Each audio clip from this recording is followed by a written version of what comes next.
Wild Bill Donovan to bring this whole network of Nazi scientists and spies and bring them into America. This was called Operation Paperclip.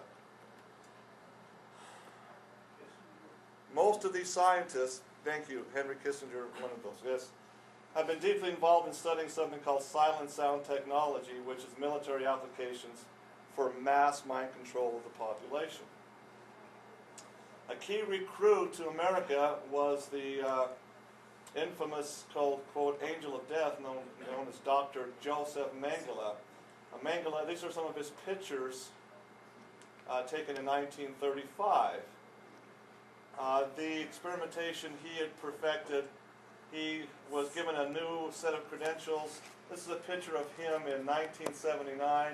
He was called by that time Dr. Green, also known as Dr. Greenbaum. That was his new identity in Operation Paperclip. Now we see Dr. Green, Dr. Greenbaum, prominently displayed in so much of these rituals now of people coming back with flashbacks and memories. Okay. Oddly enough, we understand from Dr. Corlin Hammond's research in his paperwork, he gave a speech in 1992 at the hypnosis or the psychiatric convention called the Greenbaum speech, and in that he basically said that Dr. Green, aka Greenbaum, was also employed at the University of Utah, for heaven's sakes. He was at the University of Utah and also at the University of California, Berkeley, and other areas. What years? In the 60s and 70s.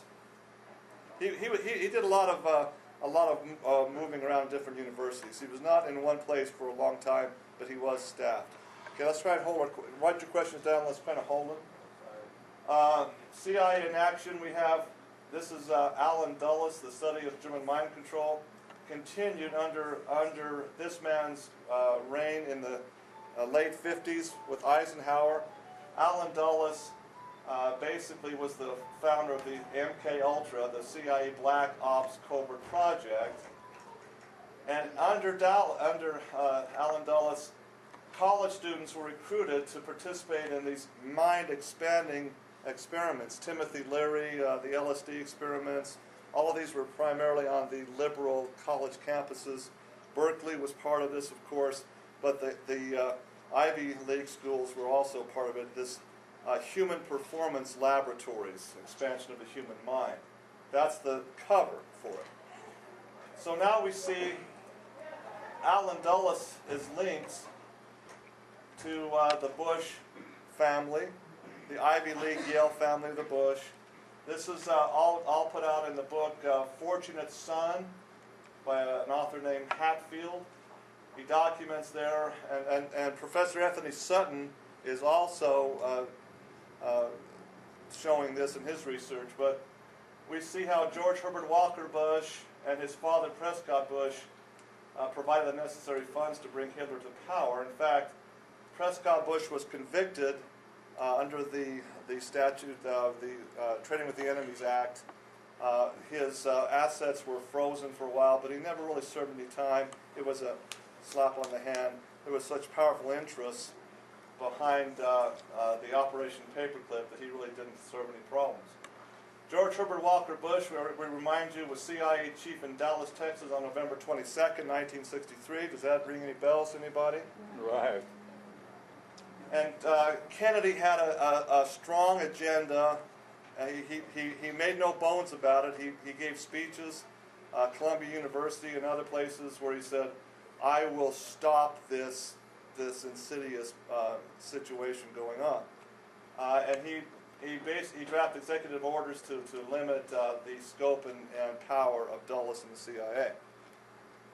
There we have this picture of George Herbert Walker Bush when he was CIA chief during the 60s in Dallas, Texas. Okay? The plot thickens. Now, just for fun, I threw this memo in. I don't know how many of you have ever heard of or seen this. This is dated November 29th, 1963. I'd like to have Ted Gunderson comment on this. This is a memo from J. Edgar Hoover, director. The subject, assassination of President John F. Kennedy, November 22nd, 1963.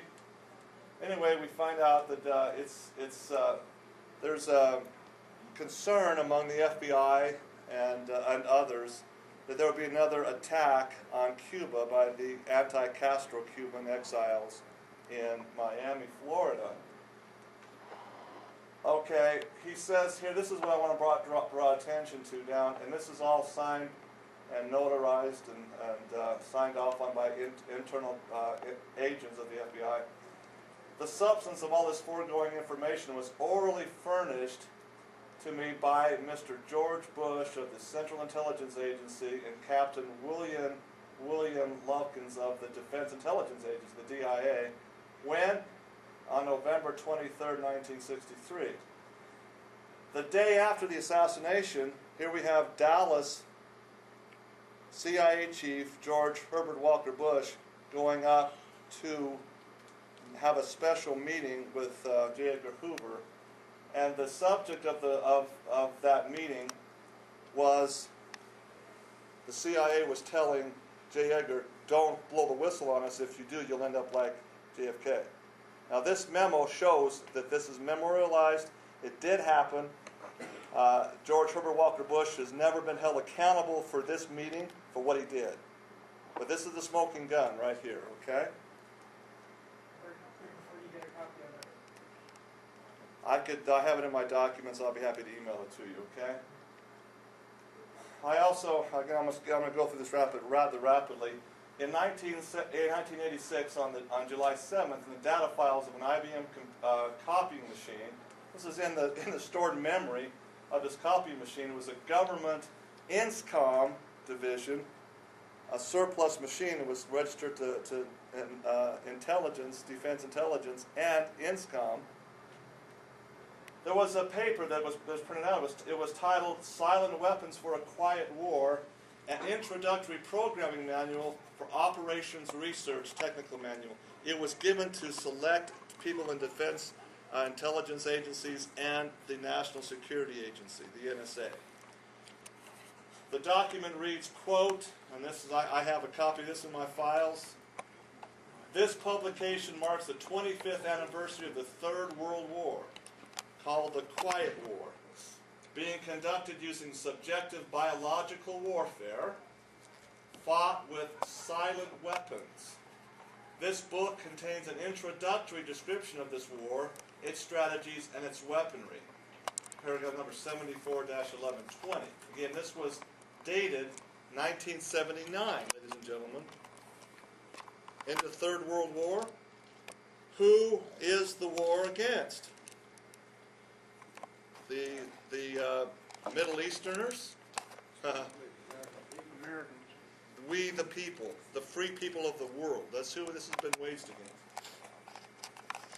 The document said, quote, "It's patently impossible to discuss social engineering or the automation of a society, in essence, the engineering of social automation systems, silent weapons, on a national worldwide scale, without implying extensive objectives of social control and destruction of human life, i.e. slavery and genocide." They go together. Go together. 1979, data files. INSCOM, a division of the National Security Agency, the NSA. The first page of this document under the heading of security reads, quote, "This manual is in itself an analog declaration of intent. Such a writing must be secured from public scrutiny." Duh. "Otherwise, it might be recognized as a technically formal declaration of domestic war. Furthermore, whenever any person or group of persons in a position of great power and without the full knowledge and consent of the public uses such knowledge and methodology for economic conquest, it must be understood that a state of domestic warfare exists between said person or group of persons and the public." Well, that's what we're seeing today, would you say? Oh, absolutely. From Washington, D.C. and Obama. Page 2 reads, quote, "Silent weapon technology has evolved from Operations Research, or OR, a division of the U.S. Office of Secret Services, OSS, a strategic and tactical methodology developed